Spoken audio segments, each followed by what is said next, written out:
আসসালামু আলাইকুম ওরহমতুল্লাহি ওবরকাতু। পরম করুণাময় অসীম দয়ালু আল্লাহর নামে আরম্ভ করছি। একদিন হজরত মুহাম্মদ সাল্লাল্লাহু আলাইহি ওয়াসাল্লাম হজরত আলী রাদিয়াল্লাহু তাআলা আনহুকে বলছিল, ঘুমোতে যাওয়ার আগে এই 5টি কাজ প্রতি রাতে করবে। 1. 4000 দিনার সদকা করবে। 2. একটি কোরআন খতম করবে। 3. জান্নাতের মূল্য পরিশোধ করবে। 4.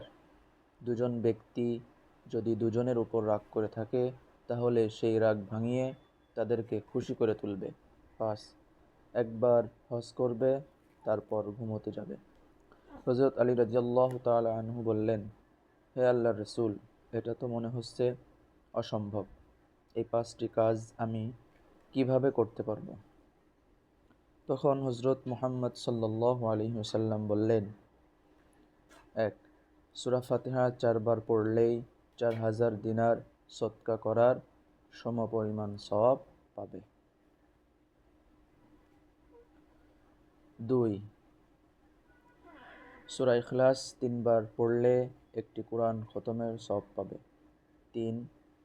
3 বার যে কোনো একটি দুরূদ শরীফ পড়বে, তাহলে জান্নাতের মূল্য পরিশোধ করার সমপরিমাণ সওয়াব পাবে। যেমন সবচেয়ে ছোট দুরূদ শরীফ হচ্ছে সাল্লাল্লাহু আলাইহি ওয়াসাল্লাম। 4.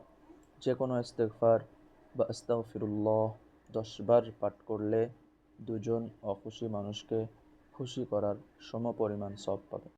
5. সর্বশেষ কালেমায়ে শাহাদত 4 বার পাঠ করলে একটি হজ সমপরিমাণ সওয়াব পাবে। সুবহানাল্লাহ।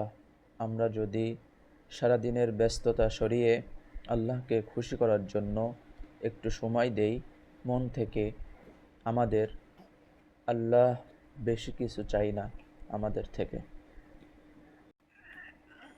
আল্লাহ বলেন, হে আমার বান্দারা, তোমরা তোমাদের কিছুটা সময় আমাকে দাও, আমি তোমাদের আমার সবটা দিয়ে দেব। আল্লাহ তাআলা আমাদের সবাইকে বোঝার জন্য উত্তম তৌফিক দান করুন। আমিন।